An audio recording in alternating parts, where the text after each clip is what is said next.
So now that I've had my car for a few days, I thought I'd give you an introduction and tour of it.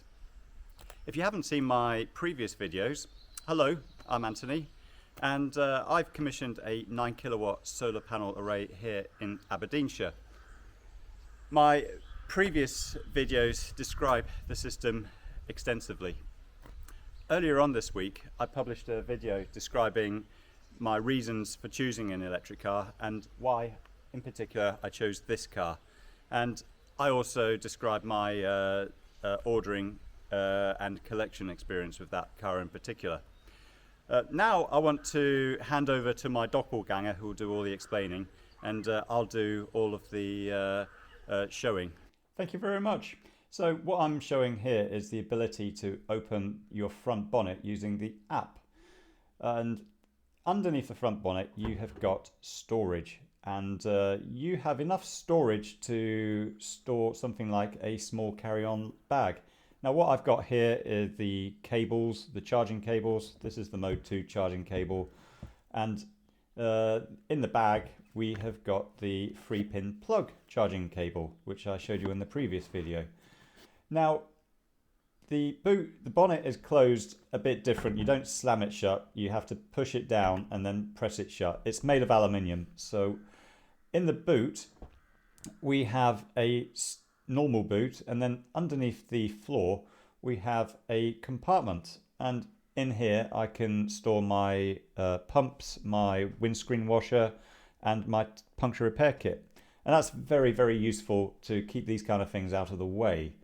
So we've got center console storage space, and we've got 2 USB ports in there, USB-C, and then we have an armrest storage as well. And in here there's a decent amount of space. As you can see, I've got my obligatory hand sanitizer. And then we have 2 rest mounts for phones. Now these are important. They provide wireless charging.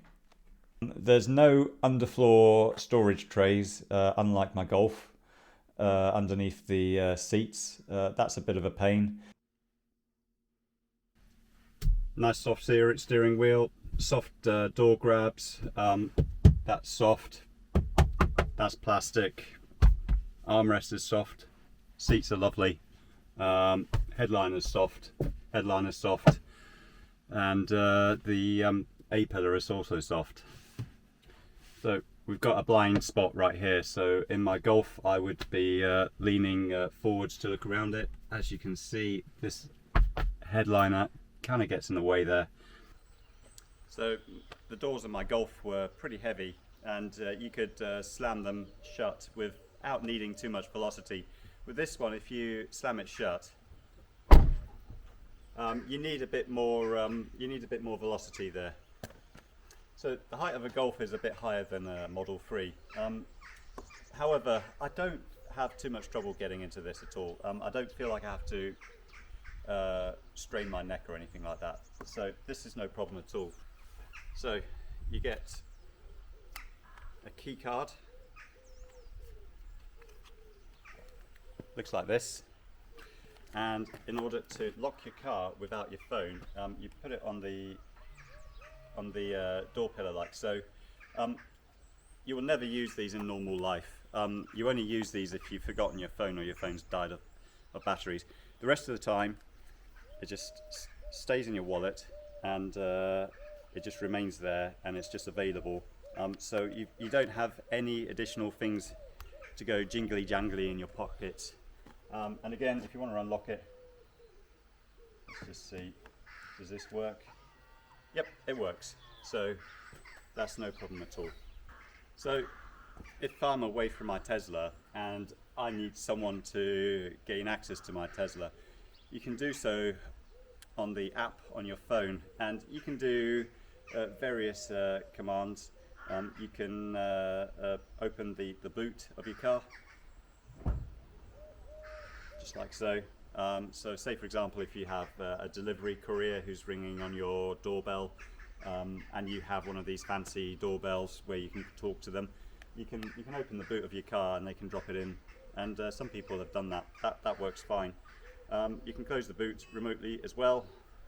And the other thing you can do is you can give people access to the car. You can unlock the car for them, and you can give them the ability to drive it for a short distance. So say for example, if you've got a neighbour and you're away and there's a storm coming or something like that, or there's a river which is going to flood, then you can get some help if you're not at home. So it's very useful for those kind of things.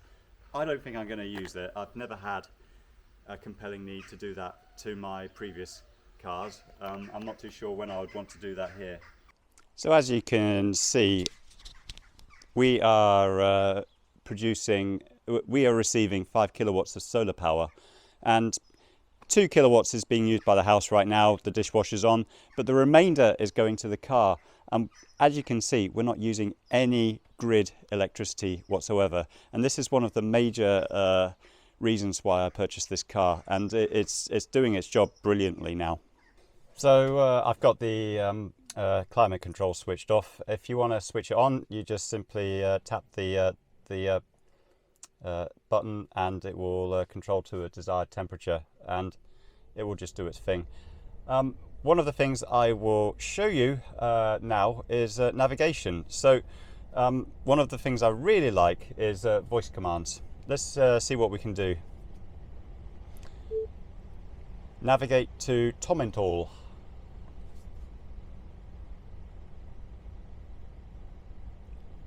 So it's doing a bit of thinking.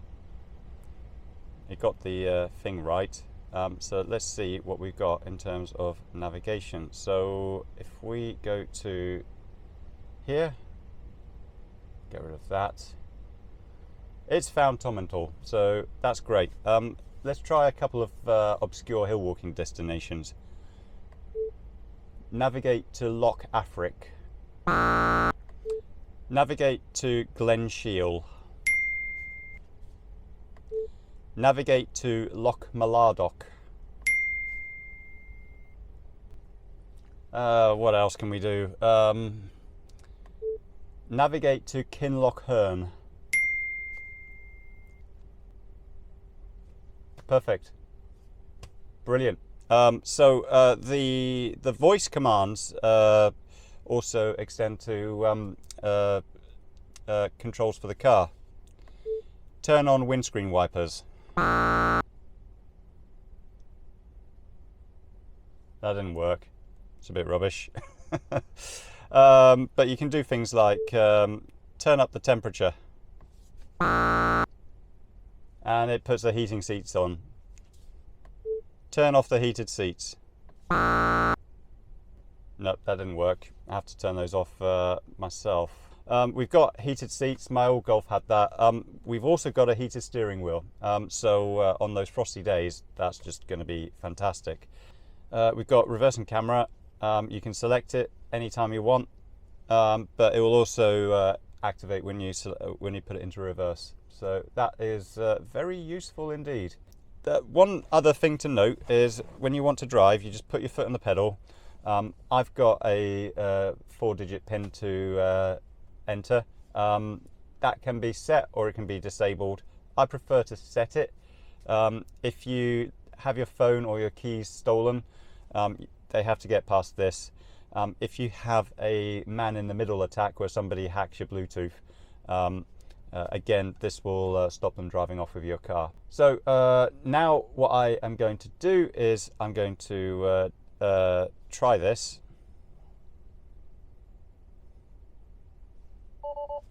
So now I've enabled this to drive, and the first warning we get is an alarm to say that we are unable to drive, and the reason why we can't drive is because we're still plugged in. So we've got common sense interlocks as well, which is very useful. Now that I'm ready to drive, all I need to do is unlock the charge port. So we go into our Tesla app. So now that that's stopped charging, we then unlock the charge port. So now I can now remove the plug and head back to the Zappi charger.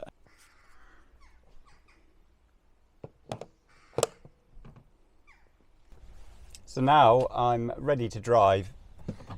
So we're going to go for a drive to Tomintoul. That's about an hour's drive away from here. So we're just going to navigate to Tomintoul, and then we'll be on our way. Navigate to Tomintoul.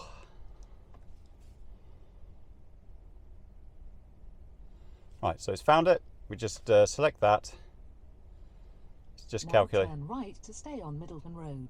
So it's predicting we're going to be having a 67% charge when we get there. So now we just be on our way. So select drive,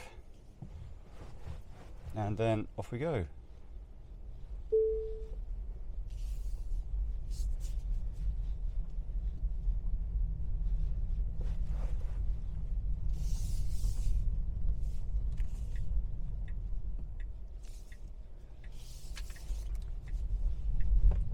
So driving is a one pedal experience. You don't need to apply the brakes. Now turn right onto Lawrence Road.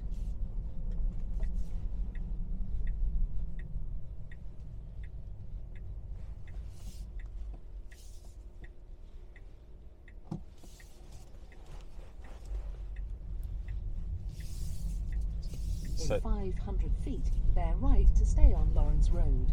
So the car will slow down and come to a stop as soon as you take your foot off the accelerator. Now bear right to stay on Lawrence Road.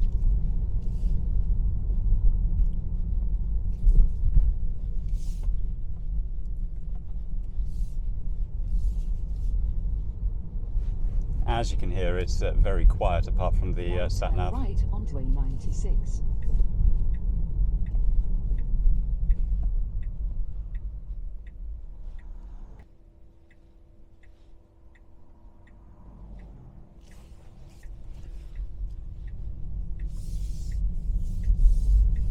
And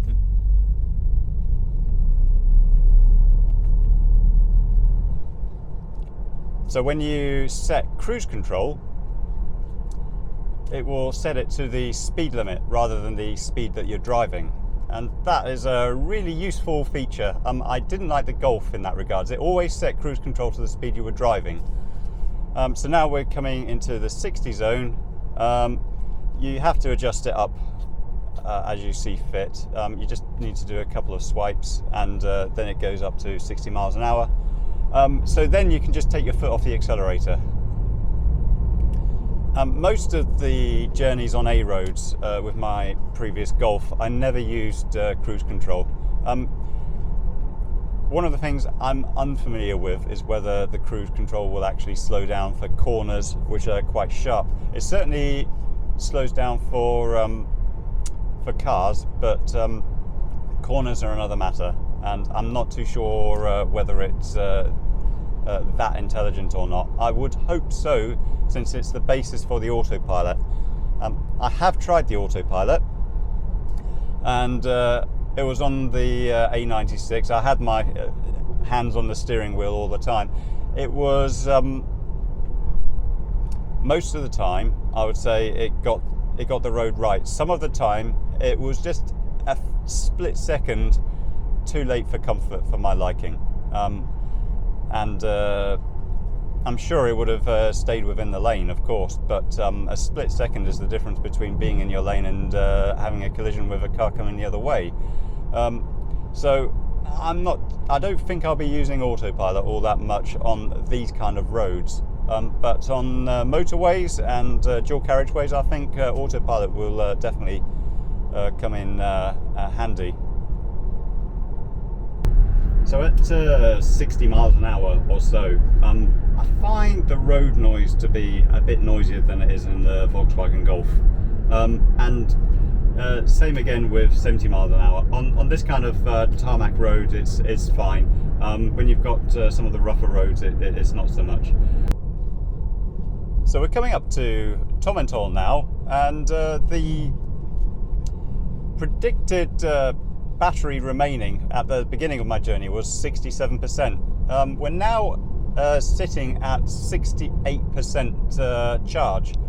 So the prediction for your battery seems to be pretty good. The number of watt hours per mile is about 263, which is just under 4 kilowatt hours per mile. The roads we're doing, they're quite mixed. Most of them are 60 miles an hour. Some of them I'm having to slow down to about 45 miles an hour. Yeah, it's a good drive. Your destination will be on the right. So once we get to Tomintoul, there is a public charger. So what I want to do is use it and then go for a walk. Now, according to the ChargePlace Scotland app, this charger is free to use, and that's quite a rare thing now. A lot of chargers that were previously free to use have now got a tariff attached to it. Aberdeenshire, it will charge you, I think, 21 pence per kilowatt hour for a slow charge and 30 pence per kilowatt hour for a fast charge. So let's just have a look here. Yes. So here we are coming into Tomintoul now. So we will turn right coming up. Now your destination is on the right. I haven't set the directions for the actual car charger. I'm not too sure if it's that good. Oh, yep, I can see the sign for the car charger now.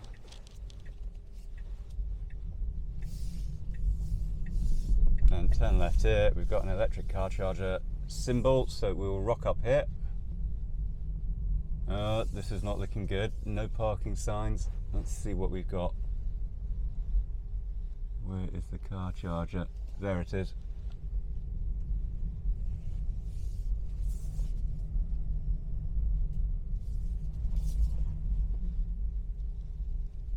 And we'll just reverse in.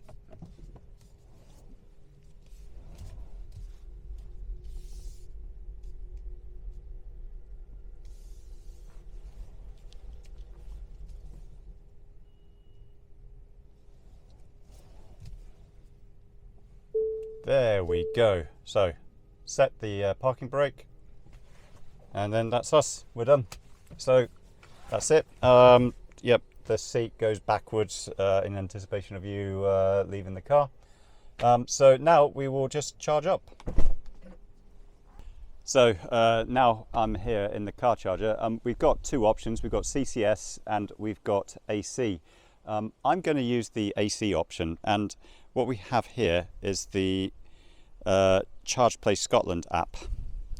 So here we've got Tomintoul car park, and one of the things you can see is that it's a free charge. So what we will do is pick socket number 3, which is this one here. So I'll just open this up. We'll just start the charge, plug in the vehicle now. So we'll just do that, and then we'll just put it in here, and we'll just see what happens. So it says the charging session will begin in 60 seconds.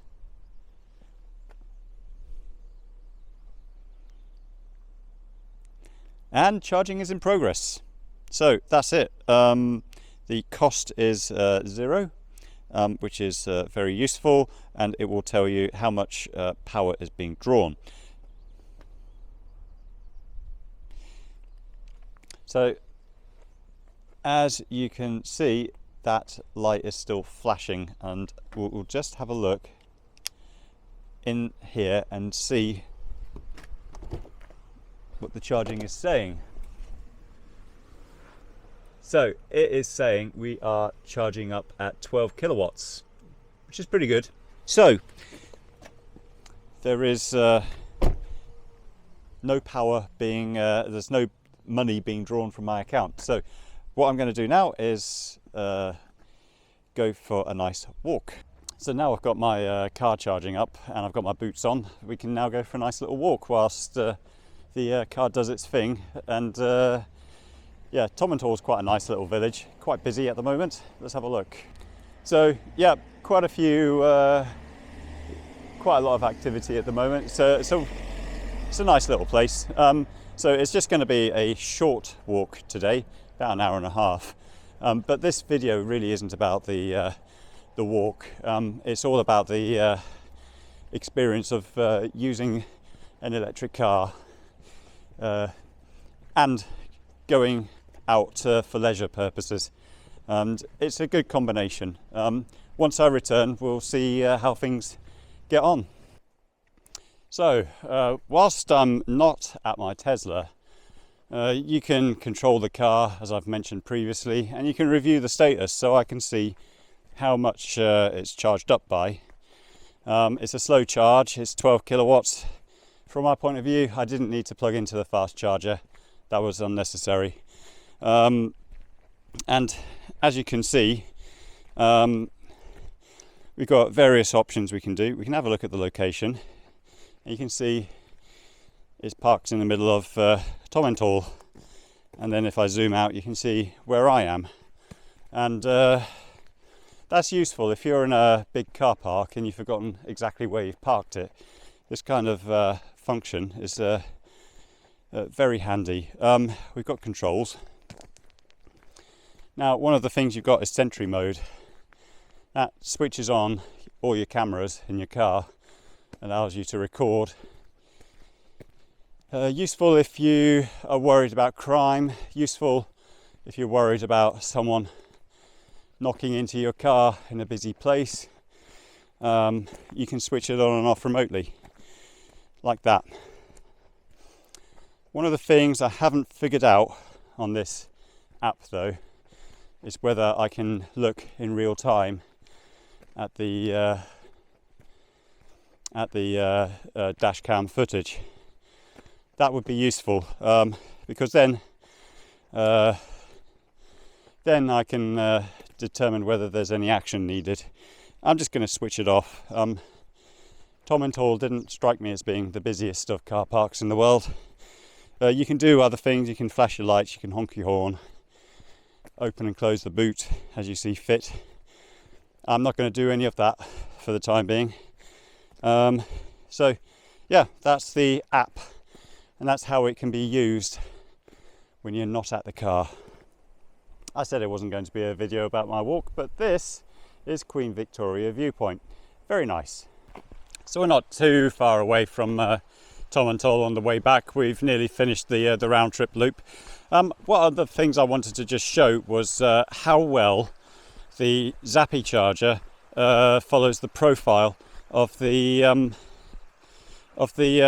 sun. So if we have a look here, this is on the Solar Edge app, and one of the things you can see is that from about 9 o'clock in the morning, that's when I switched off the hot water controller, and then the Zappi charger was able to take over. Now, when I switched the kettle on, the charge stopped to the car, and when the kettle switched off again, although there was surplus power, it didn't resume the charge to the car. And I think the reason why it did that was because the car fault, maybe the charger was faulty for interrupting the charge so soon.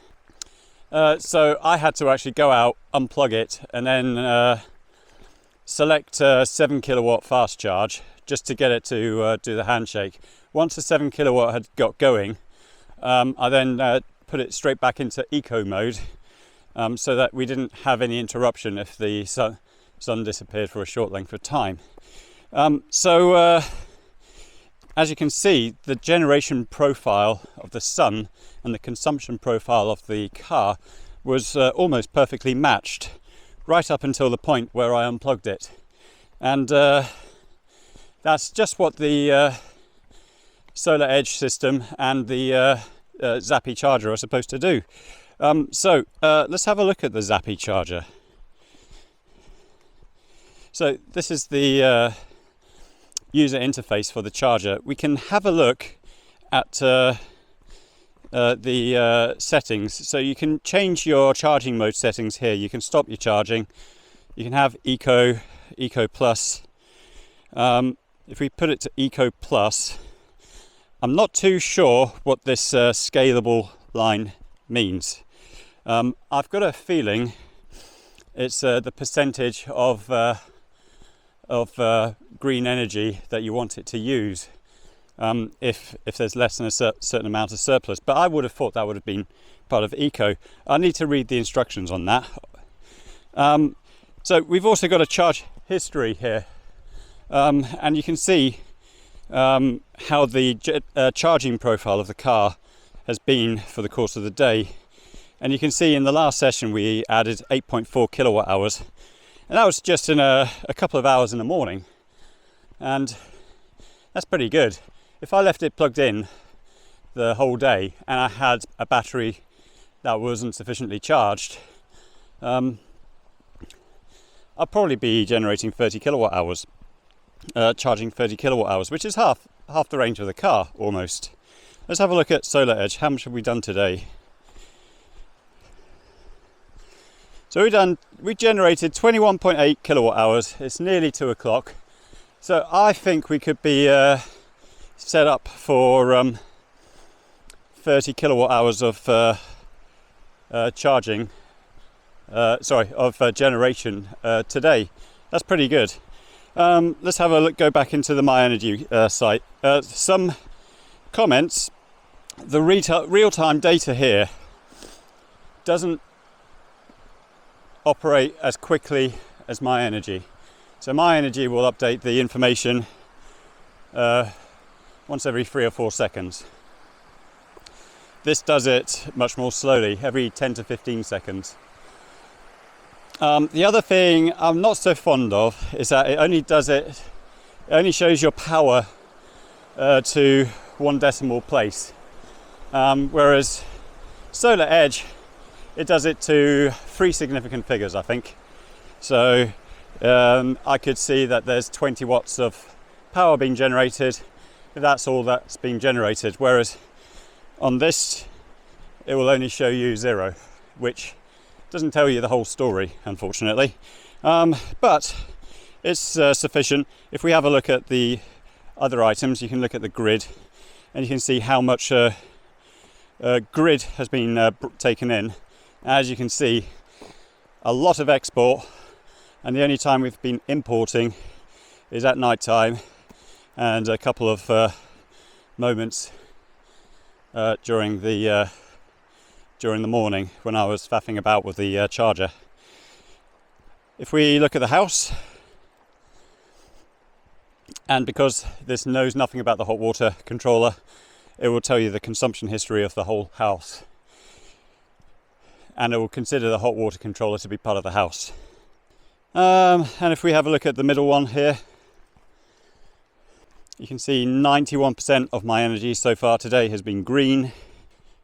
So we've exported a lot, 8.8 kilowatt hours. We've consumed 12.2, and we've imported 1.2. So this is the MyEnergy interface. I think it's quite pleasing to the eye, but the speed could be faster in my opinion. So that's a brief overview of the MyEnergy app and how it compares to Solar Edge. So let's have a look and see what has happened to charging up my car. As you can see, it's still charging up. We've got a 91% charge, which for me is more than sufficient. I'm very happy with that. So let's go onto the ChargePlace Scotland app. Right there. And as you can see, that magic number, the cost, that's really good. I'm very happy about that. So that's 17, nearly 18 kilowatt hours of free electricity charging up my car.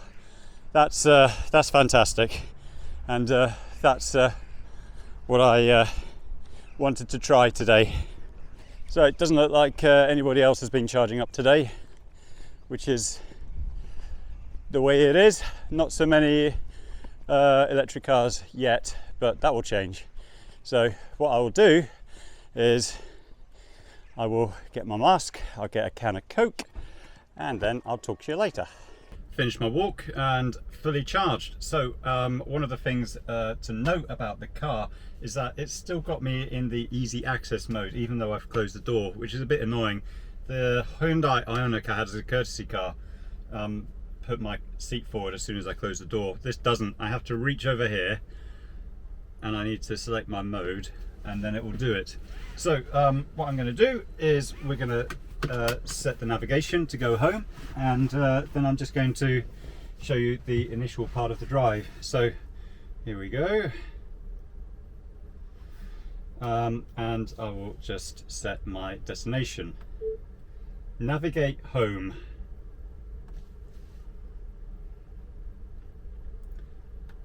Okay, so that's it. It's predicting 78% charge once we got back home. So we're at 92% now, and we will see how that goes. Right, let's be on our way.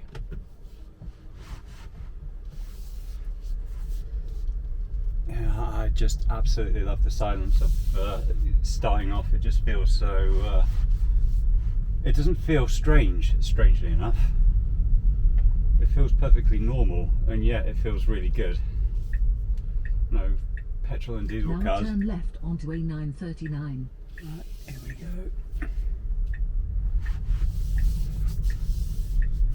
And turn left here.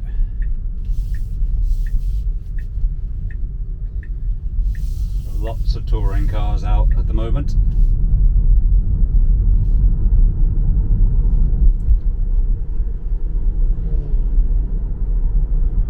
Okay, so we will go via Dufton on the way home, and then Huntley, and then back to my house.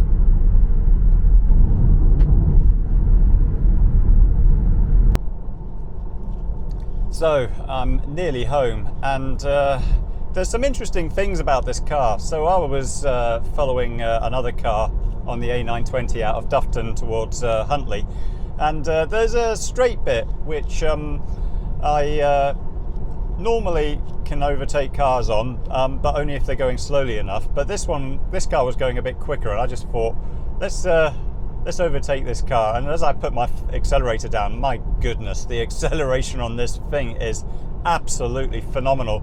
I completed the overtaking maneuver very, very quickly. It felt very safe, but I do have to say the acceleration kicked in instantly. It's not like a diesel car where you've got a bit of torque lag and you have to build up some revs before you overtake. This one was just like that, and it was good. One other interesting thing, we came into some roadworks, and there was a 30-mile-an-hour speed limit, and the speed limit indication on the turn left onto Lawrence Road.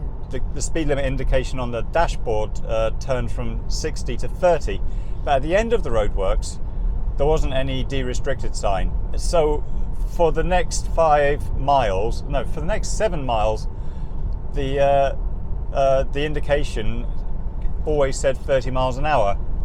So it doesn't have a database of speed limits. It just looks at what the signs are on the side of the road, so it seems. We went through some other roadworks, and as soon as we saw some speed limit signs again, it changed its speed limit, and that's how it works. Very interesting. So I'm coming up to my home now, and we will be pulling in very, very soon. So I'll just deactivate the cruise control. I only had to stamp on the brakes once, and that was somebody who decided to pull over on a corner with an oncoming car coming the other way, so that was exceptional. But every single other instance, like here, I haven't had to step on the brake at all. It's fascinating. Other thing is, 500 feet, turn left onto Middleton Road. Then your destination will be on the left. the prediction for getting home on the battery was 78%, and we are now on 78%. So I have to say that's a pretty good prediction. And it's an example of Turn left onto Middleton Road. it's an example of how Tesla aggregates all of the experience from all of the other Model 3s and knows how the performance of this car is going to be in terms of batteries. Destination is on the left. So let's just pull into my driveway.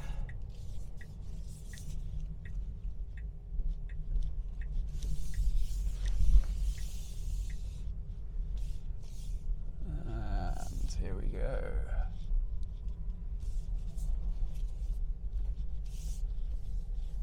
Here we are. Right, so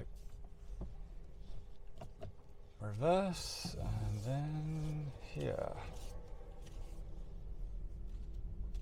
So it makes a funny UFO noise when you're reversing. Well, not funny, but yeah. So here we are. Right, that's it. That is the journey over. 78%. I'm pretty happy with that. That journey took about 90 miles of driving, and in that 90 miles, the cost of driving was free. I had a free charger at one end, which I didn't really need to rely on, and the charge before the first journey was all provided by my solar panels during the course of the previous week. So the overall marginal cost of driving was essentially zero, and this is one of the most compelling reasons to buy an electric car coupled with solar power. And I'm very, very excited to do even more journeys like this and show what kind of capabilities we've got with the electric car. The efficiency of the car on the way out was about 260 watt hours per mile. That's just under 4 miles per kilowatt hour. On the way back, it was nearly 5 miles per kilowatt hour, 200 watt hours per mile. And the difference between the two just depends on the altitude. Tomintoul's a higher place, and I was driving into a wind on the way out, and on the way back, the wind was behind me and I was going down the hill. Let's get this thing charged up again. So that's it. This is the first leisure time journey I've had in my car, and it's fascinating, and that's basically how you go about driving an electric car. So I'd like to thank you for watching, and I'll talk to you later.